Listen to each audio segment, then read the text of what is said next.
تعلم على العلماء حتى تعرف الإسلام صحيحا. الحمد لله والصلاة والسلام على رسول الله وعلى آله وأصحابه ومن اتبع هداه أما بعد. Të marrim një dua të shkurt prej duave të pejgamberit sallallahu alaihi wasallam, që është me shumë pak fjalë, po me kuptime gjithëpërfshirëse.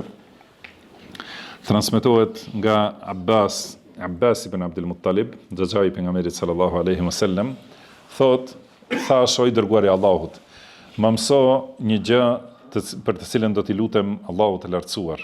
Ka thënë: "Selillaha al-afia." Kërkoj Allahut afia. Thot: "Famakathtu ayyaman thumma ji'tu faqultu." Pastaj pas disa ditëve erdha te pejgamberi sallallahu alaihi wasallam dhe i thash: "O i dërguari i Allahut, më mëso një gjë për të cilën do t'i lutem Allahut."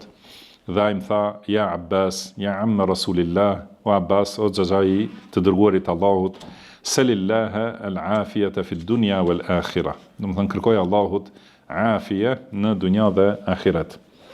Fjala afia është një fjalë gjithëpërfshirëse që nënkupton shpëtim dhe mbrojtje. Do të thënë që njeriu, nëse është i sprovuar, t'i largohet sprova, dhe gjithashtu është që mos i vijë ndonjë sprovë. Do thotë është lutje që njeriu nëse ka rënë në ndonjë sprovë të shpëtojë i pa dëmtuar prej saj dhe t'i largohet, dhe kërkon që mos i vijë ndonjë sprovë e cila do t'i sjellë dëm. Do të thënë kjo është fjala afia, shkurtimisht. Pra pejgamberi sallallahu alaihi wasallam ka treguar se kjo është lutja më gjithëpërfshirëse. Do të thënë afia, gjithashtu nënkupton mos mungoj ajo që është e nevojshme për njeriu. Do të thënë mos mungoj ajo që i duhet.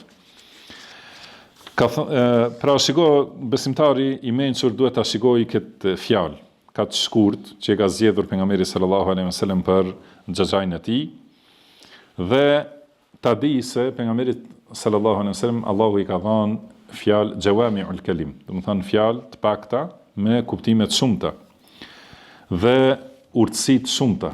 Do të thënë atë që ka folë pejgamberi sallallahu alaihi wasallam janë urtësitë dhe mirësitë.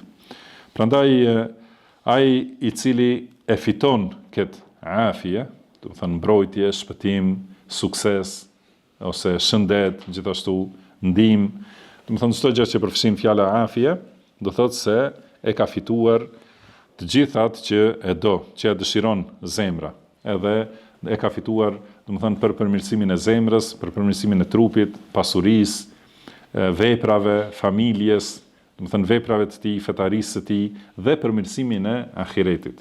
Do të thënë kërko afie për dunja dhe ahiret. Dhe kështu është një prej lutjeve të pejgamberit sallallahu alaihi wasallam, që është sunet të bëhen mëngjes dhe mbrëmje. Allahumma inni as'aluka al-afiyata fi dunya wal akhirah. O Allah, unë të kërkoj afie në dunja dhe në ahiret. Allahumma inni as'aluka al-afwa.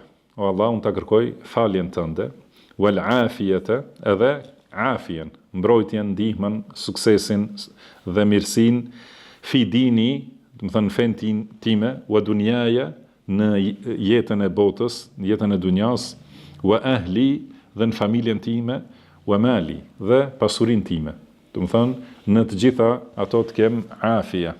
Allahumma mastur awrati wa amir rawati. O Allah, mi mbulo turpet, ose ato që duhet t'i kem sekret, mos mi shpalos para të tjerëve, dhe më bëjt sigurt prej asaj që më frikson. Allahumma ihfazni min bayni yadayya wa min khalfi wa an yamini wa an shimali wa min fawqi. O Allah, më mbroj nga para, nga mbrapa, djathtas, majtas, prej përmi, wa a'udhu bi'azamatika an ughtala min tahti, edhe kërkoj mbrojtje te madhria jote që mos devijoj ose mos shembem prej poshtë. Pra, këto janë shkurtimisht kjo dua madhështore me këto fjalë të shkurta. Duhet njeriu të kujdeset që ta përsërisë edhe vazhdimisht i kërkoj Allahut mbrojtje dhe shpëtim dhe shëndet, edhe sidomos kur sheh ndonjë sprovë. Domethënë kur sheh ndonjë të keqe, menjëherë duhet të lutet për afia. Edhe vazhdimisht mëngjes dhe mbrëmje. E lutim Allahun subhanahu wa taala që na japë sukses për atë që e do ai dhe që është i kënaqur me të. Dhe e lutim Allahun të na përmirësoj gjendjen tonë tërësi dhe mos na lart të mbështetur në vetët tona asnjë çast. Wallahu a'lam wa sallallahu wa sallama ala abdihi wa rasulihi nabiyina Muhammad. Wa fikum barakallah.